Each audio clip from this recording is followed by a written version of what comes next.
or we're nothing at all. I mean, we're in too.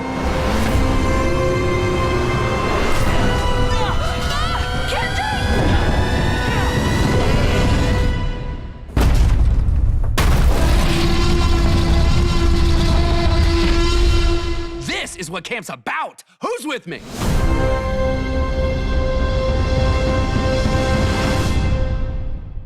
Welcome to another episode of the Critics Collective. I am the Dad Panther, writer, streamer, content creator, master of none, and today we're going to that place that we shouldn't be going to, but we just can't. We can't say no. We can't get enough of it. I'm talking about Jurassic Park. Now, we've got a review right now for the brand new Jurassic Park movie. Go ahead and check that out. Hit the subscribe button, like, and comment. And we may be back to review some of the other Jurassic Park movies and things in that universe. Now, Jurassic Park comes from a book, an epic novel, I would like to say, that has become this pop culture of what it is. It doesn't matter if you're a kid or you're old. It probably is one of the reasons that you're probably pretty cool with dinosaurs, and you might have a favorite dinosaur. You know, you may kind of want dinosaurs to be back. I don't know. I can't say I'm that type of person. But for this one, we're gonna review. It's currently on Netflix. It's a Netflix original. It would be Jurassic World Camp Cretaceous, and this one right here, IMDB says 6 teens attending an adventure camp on the opposite side of the world must band together to survive when dinosaurs wreak havoc on the island. You would think we know better, but if you check today's timeline, it seems like as humans, we do not. Now, my daughter is 7.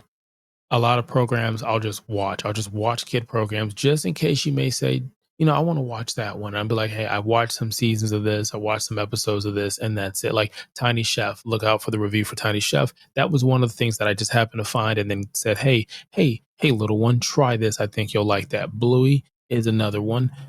Phineas and Ferb, that's another one.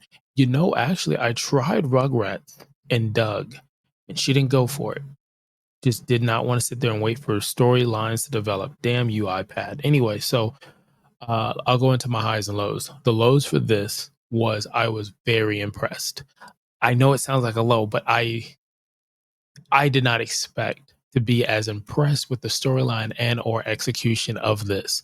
And that's really all I got. So it just kind of sets the tone for where we're going to be out on this island. Now, I'm not going to spoil anything. And it's crazy that for a show that's aimed at maybe teens, preteens, younger audience, dinosaur fans, that I would say something that could spoil this, but there is, because there's an actual continuation of a story that just moves through this. Now, this came out in 2020.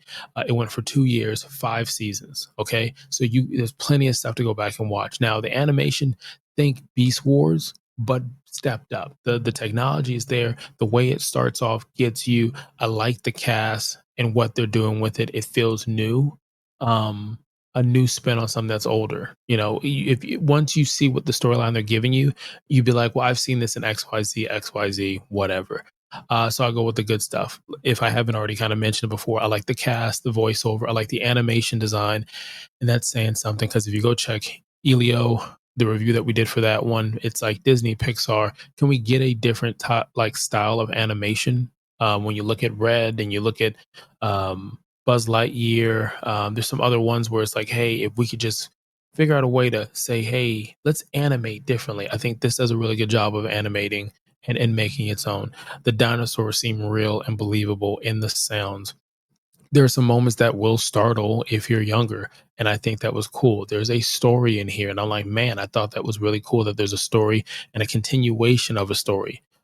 In I want to say the underlining, I guess each episode has its own story, if you would, but there's a bigger story that it's telling you, and I enjoyed it. So it was cool to watch it, and I wouldn't say like chill in the background kind of watch. Sometimes you really have to pay attention to what's going on, because you would miss something that actually drives the story. And I appreciate that. And I also appreciate each and every one of you. It is time to rate this.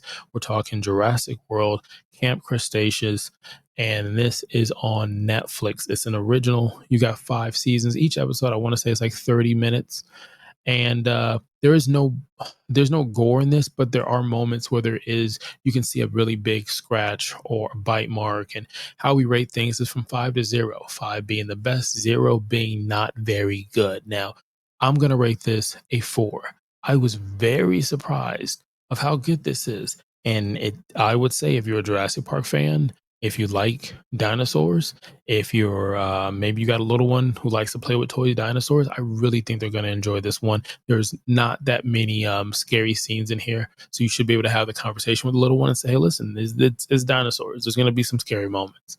But a moment that wasn't scary, you being here watching it, could have been anywhere else in the world, and you chose to be here, and I greatly appreciate that. Until next time, click allow.